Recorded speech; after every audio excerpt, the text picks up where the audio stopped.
अनंतानंत coat ब्रह्मांड नायक जुगदाधार परम पिता परमेश्वर श्री जोगी राज महाराज बाल कृष्ण लाल की वांगमयी प्रतिमूर्ति श्रीमद् भागवत महापुराण सप्ताह ज्ञान यज्ञ के आज तृतीय दिवस में सायंकालीन सत्र में हम लोग प्रवेश कर रहे हैं। कथा पांडाल में पधारे हुए सभी श्रद्धालु भक्तजन एवं भक्ति मिल माताओं आप सभी को व्यासपीठ से बारंबार साधुवाद धन्यवाद। और हमारे इस यज्ञ के ज्ञान यज्ञ के यज्ञाचार्य और सहयोग में विप्रगण आप सभी को बारंबार साधुवाद वंदन अभिनंदन। और हमारे साथ संगीत पर गायन करते हुए हमारे प्रिय अनुज श्री रणविजय नाथ जोगी जी बहुत ही मधुर स्वर इनका है। माँ सरस्वती की कृपा इनके ऊपर सदा इसी तरह बरसती रहे, यही हमारी कामना है। और इनके साथ में इनके सहयोगी बंधुजन आप सभी को व्यासपीठ से बारंबार साधुवाद धन्यवाद। आइए, जैसा कि कथा का नियम है कि कथा प्रारंभ करने से पहले भगवान नाम का संकीर्तन, फिर इसके बाद कथा में प्रवेश करते हैं।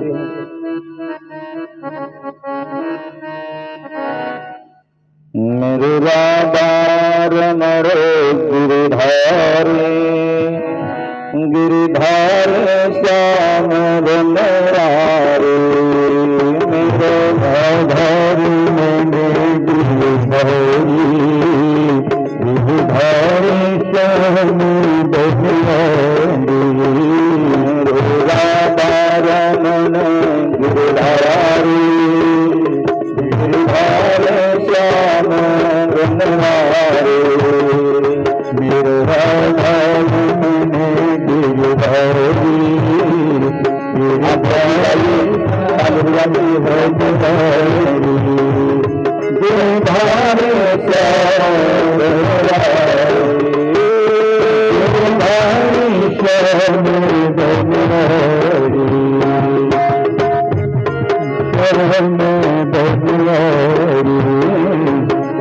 राधा रमन गिरिधारी गिरिधार श्याम रमरे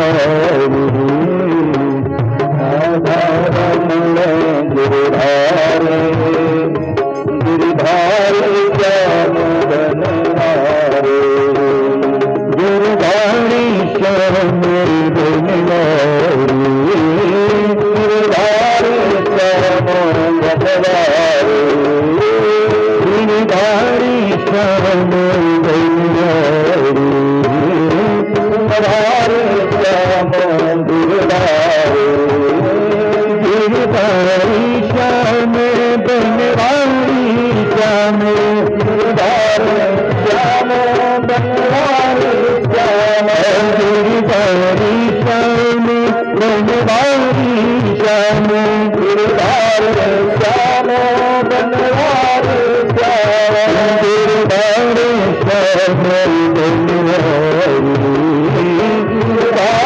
श्याम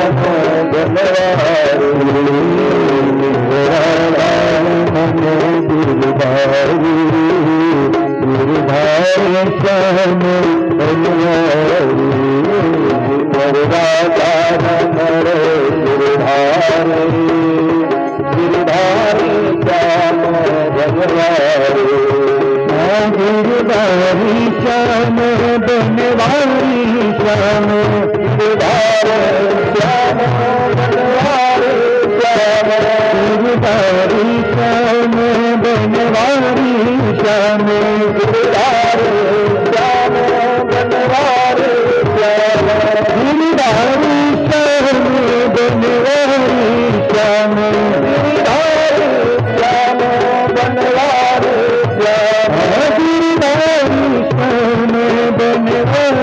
श्याम गिरिधारी श्याम बनवारी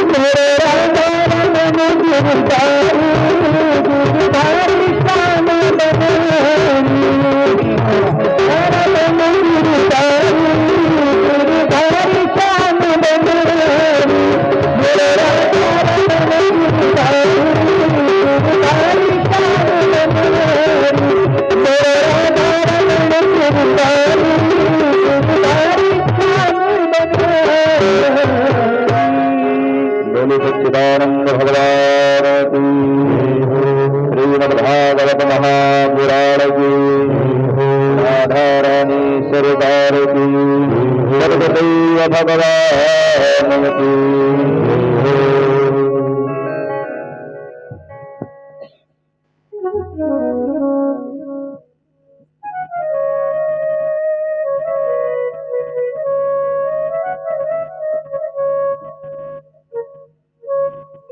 बड़े ही सौभाग्य की बात है कि हम लोग भगवान की कथा में विराजमान हैं। ये भगवान की बहुत बड़ी कृपा हमारे आपके ऊपर बरस रही है, जैसा कि सत्संग में कथा में बार बार बताया जाता है। ये भगवान की बहुत बड़ी कृपा होती है और हमारे पूरे उदय होते हैं, तभी ऐसा शुभ अवसर हमको प्राप्त होता है। कल की कथा में हम लोगों ने श्रवण किया, सूत जी महाराज ने शौनक आदि ऋषियों को कथा सुनाते हुए बताया कि महाराज, भगवान द्वारिकाधीश ने भीष्म पितामह को दर्शन दे करके उनकी मुक्ति को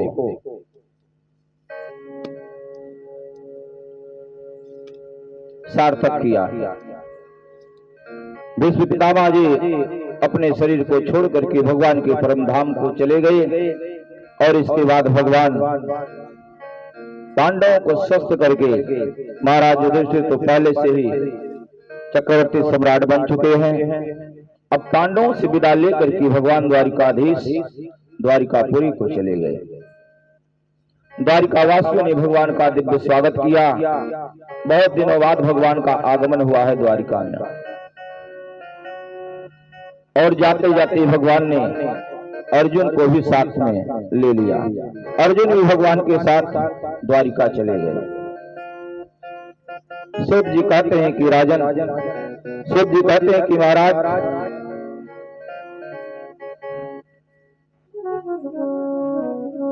अब भगवान द्वारिकाधीश द्वारिका चली गई। पांडव सकुशल अपना राजपाट देखने लगे। शौनक जी ने प्रश्न किया कि महाराज,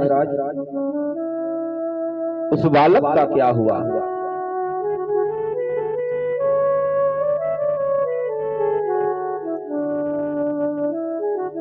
जो पांडवों का धरोहर है, जिसको अश्वत्थामा ने गर्भ में ही समाप्त कर देना चाहा, उस उत्तरा के पुत्र का क्या हुआ? उस कथा को बताइए। तब सूत जी ने बताया कि महाराज, समय आने पर उस बालक ने जन्म लिया।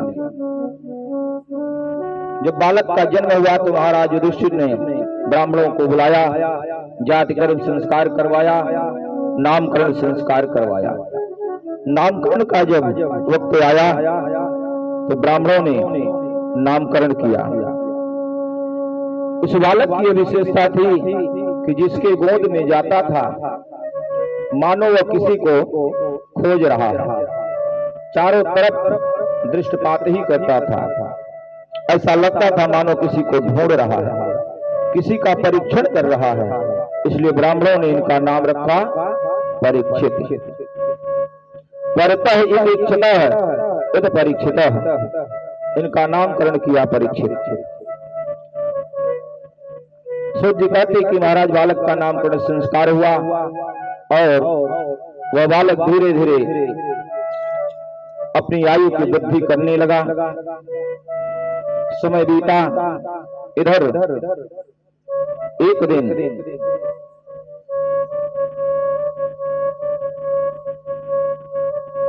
महाराज युधिष्ठिर अपने राज सिंहासन पर बैठे हैं और इनको अपशगुन होने लगा। महाराज परीक्षित महाराज युधिष्ठिर को अब शगुन दिखाई दे रहा है। घर से बाहर निकलते हैं तो रोती हुई गौ माता का दर्शन इनको मिलता है और मानो आकाश जो अंगारे बरसा रहा है और भयानक पशु जो है रुदन करते हैं, सियार आदि पशु जो है अब शगुन शब्द जो है सुनाई दे रहा है। महाराज युधिष्ठिर चिंतित हो गए कि क्या बात है, पता नहीं भगवान की क्या इच्छा है। और बैठे बैठे भैया भीम से पूछ रहे हैं कि भीम, पता नहीं क्यों हमें बहुत अपशगुन दिखाई दे रहा है, लगता है कि कुछ अनिष्ट होने वाला है। और अर्जुन भी द्वारिका गए, अभी तक वापस नहीं आए। अर्जुन अभी तक वापस नहीं आए, पूरे 7 महीने बीत गए। आपस में विचार कर ही रहे थे कि सामने से अर्जुन आते हुए दिखाई पड़े। अर्जुन का आगमन हुआ, चारों भाइयों ने उठकर अर्जुन का स्वागत किया उठ करके, और अर्जुन ने सबको प्रणाम किया। लेकिन अर्जुन के मुखमंडल पर उदासी छाई हुई और नेत्रों से अश्रुपात हो रहा है। महाराज युधिष्ठिर ने पूछा कि भैया अर्जुन, क्या बात है, तुम्हारे मुखमंडल पर उदासी क्या कारण है, और द्वारिका क्या क्या समाचार है, बताइए। प्रश्न पर प्रश्न महाराज युधिष्ठिर करते जा रहे हैं और अर्जुन उत्तर नहीं दे रहे हैं। इसके बाद महाराज युधिष्ठिर ने पूछा कि अर्जुन, हमारे प्रभु द्वारिकाधीश कैसे हैं, समाचार बताओ, क्या बात है, क्यों दुखी हो।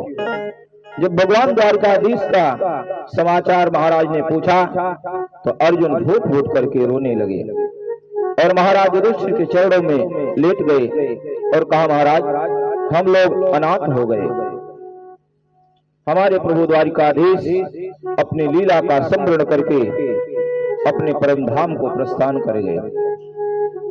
आज हमको पता चला कि प्रभु द्वारिकाधीश हमारे बीच रह करके हम लोगों को कितना कृतार्थ किए। आज तक मैं समझता था कि मैं संसार का सबसे बड़ा सर्वश्रेष्ठ धनुर्धारी हूं, मेरे गांडों में जो शक्ति थी वो सब उन्हीं की कृपा थी। सारा समाचार बताया कि भैया यदुवंश का संहार हो गया और भगवान अपने धाम को प्रस्थान कर गए। और भगवान ने जाते समय हमको बताया कि अर्जुन, तुम यहाँ से कुछ ग्वाल बालों को, गोपिकाओं को लेकर के चले जाओ और आज के 7वें दिन यह द्वारिकापुरी समुद्र में विलीन हो जाएगी। कहते हैं कि महाराज मैं तो वहां से रास्ते में चला गोपिकाओं को लेकर के, ग्वाल बालों को लेकर के, लेकिन मैं यही अर्जुन और मेरा गांडीव धनुष कुछ नहीं कर पाया। कोलभीलों ने मिलकर के लूट लिया और मेरा गांडीव धरा का धरा रह गया, न तो उस पर पतंचा चढ़े न तो बाढ़ चला। मेरा गांडीव धनुष कुछ नहीं कर पाया। सारा समाचार बताया। जैसे ही पांडवों ने सुना कि हमारे प्रभु परमधाम को प्रस्थान कर गए, महाराज युधिष्ठिर ने तुरंत अपने पौत्र परीक्षित को राज सिंहासन पर बैठा दिया, राज्याभिषेक किया। कुंती मैया ने जैसे सुना कि हमारे प्रभु परमधाम को प्रस्थान कर गए, तुरंत कुंती मैया ने बैठ करके आसन लगाया और प्राणायाम के द्वारा अपने प्राण वायु को खींच करके ब्रह्मांड में चढ़ा लिया। भगवान के चरणों को चित्त में चढ़ा करके अपने प्राण प्रखेरु को ब्रह्मांड के द्वारा भगवान के चरणों में विलीन कर दिया। बोले सच्चिदानंद भगवान की जय हो।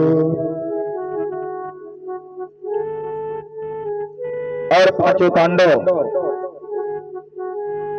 राजपाट महाराज परीक्षित को सौंप करके संन्यास को ग्रहण कर लिया और पांचों भाई द्रौपदी के साथ स्वर्ग हिमालय की यात्रा करते हुए, स्वर्गारोहण करते हुए भगवान के धाम को प्रस्थान किए।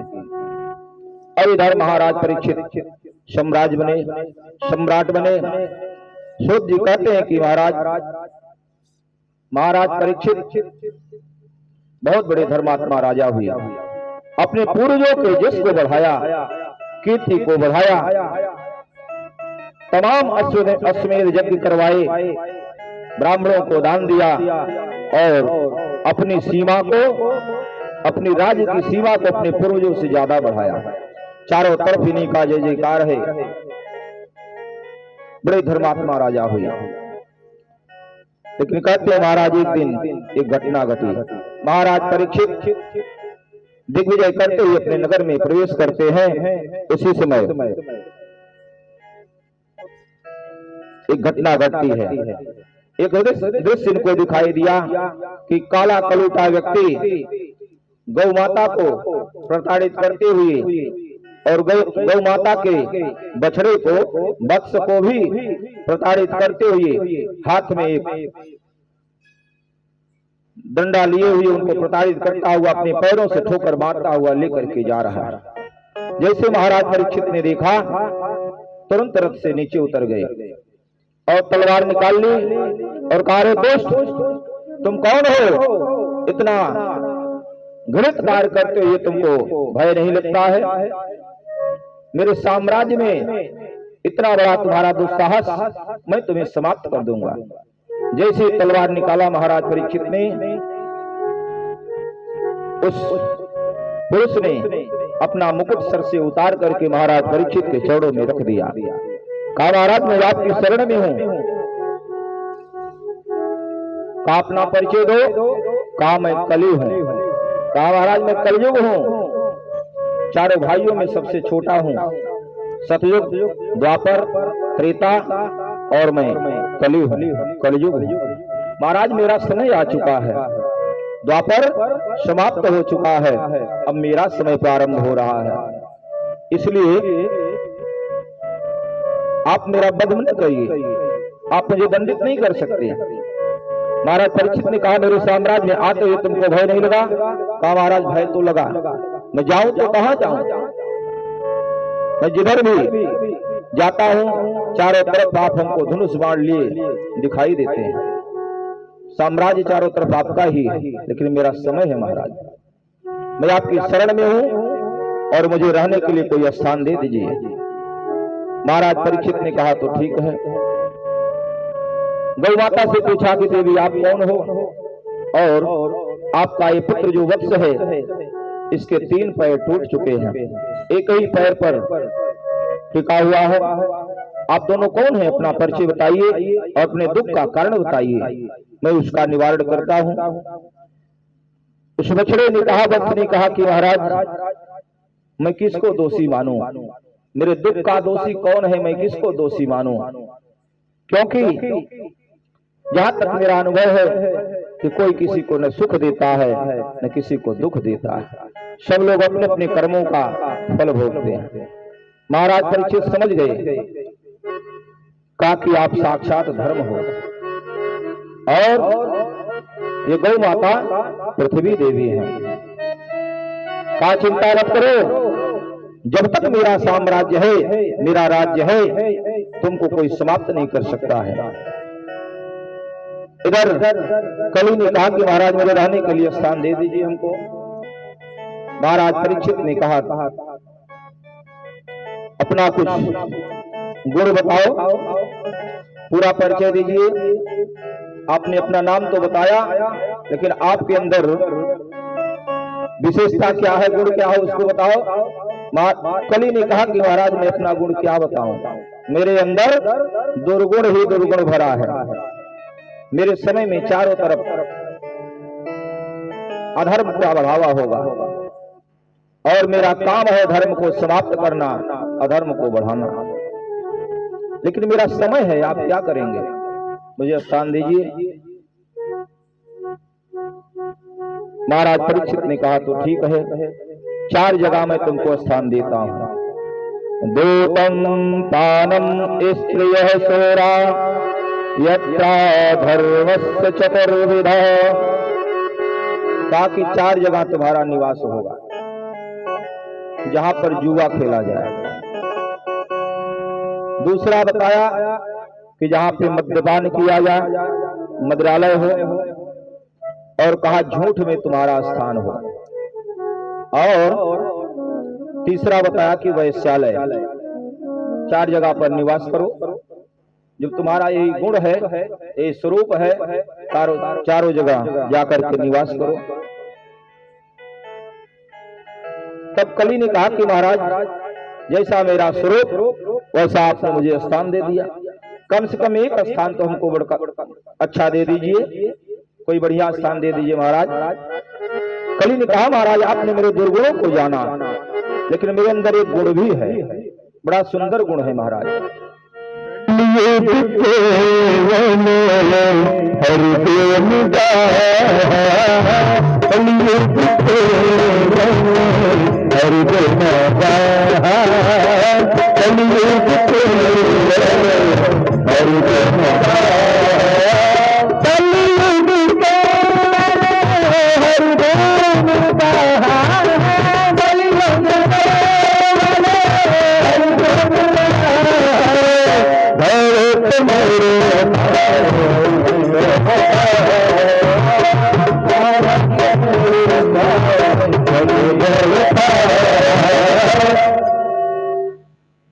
कली ने कहा कि महाराज यद फलम नास्ति तपसा न योगेन समाधिना तद फलम लभते सन्न फलोते सतीतेना। कली ने कहा कि महाराज जो फल सतयुग में, त्रेता में, द्वापर में बड़े बड़े यज्ञ करने से प्राप्त होता है, बहुत दान देने से जो फल प्राप्त होता है, या हजारों हजारों वर्ष समाधि लगाने से जो फल प्राप्त होता है महाराज, वो फल हमारे समय में केवल भगवान के नामों का गुणगान करने से ही प्राप्त हो जाएगा।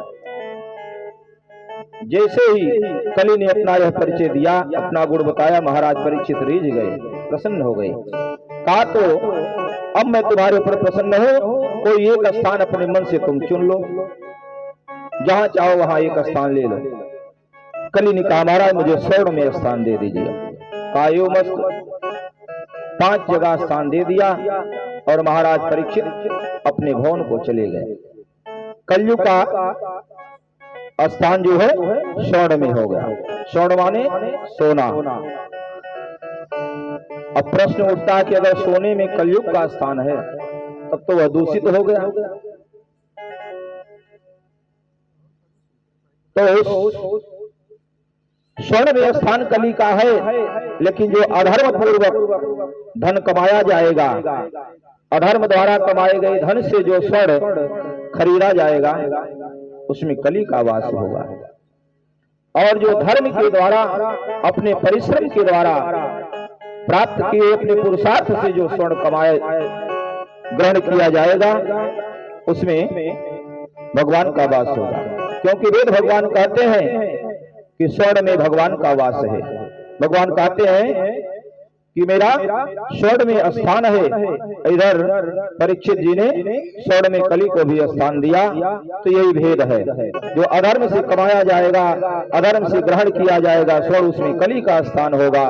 और जो धर्म पूर्वक अपने परिश्रम से जो कमाया जाए, उस स्वर्ण में भगवान लक्ष्मी नारायण का वास होगा। बोले भागवत भगवान की जय हो। सूत जी कहते हैं कि महाराज एक दिन महाराज परीक्षित शिकार खेलते हुए जंगल में निकले, और शिकार खेलते खेलते आगे बढ़ गए। और इनके साथ में जो सेना थी वो भी बिछड़ गई, और महाराज परीक्षित को आज भूख और प्यास ने व्याकुल कर दिया। आज तक जीवन में कभी इनको न तो भूख लगी, भूख और प्यास ने इनको कभी व्याकुल नहीं किया था। आज इनको भूख और प्यास ने व्याकुल कर दिया। अब जंगल में भटक रहे हैं कि कहीं जलाशय मिल जाए, जल ग्रहण करूं। इस विचार से भ्रमण करते करते जंगल में जाते हैं। आगे इनको एक आश्रम दिखाई पड़ा। जब आश्रम को देखा तो सोचा चल करके आश्रम में कोई महात्मा बैठे होंगे, उनसे याचना करता हूं, जलपान मिलेगा। महाराज परीक्षित आश्रम के बाहर गए और अश्व को वहीं बांध दिया और आश्रम में प्रवेश किया। आवाज लगाई, अरे कोई अंदर है? मैं महाराज परीक्षित चक्रवर्ती सम्राट भूख और प्यास से व्याकुल हूं, मुझे जलपान की आवश्यकता है, मुझे जलपान कराया जाए। सूत जी कहते हैं कि महाराज वह आश्रम शमीक ऋषि का था। शमीक ऋषि आश्रम में समाधि लगाए बैठे हैं। महाराज परीक्षित जब अंदर प्रवेश करते हैं तो इन्होंने देखा कि एक महात्मा बैठे हैं ध्यान लगा करके। आज महाराज परीक्षित की बुद्धि जो भ्रमित हो चुकी है,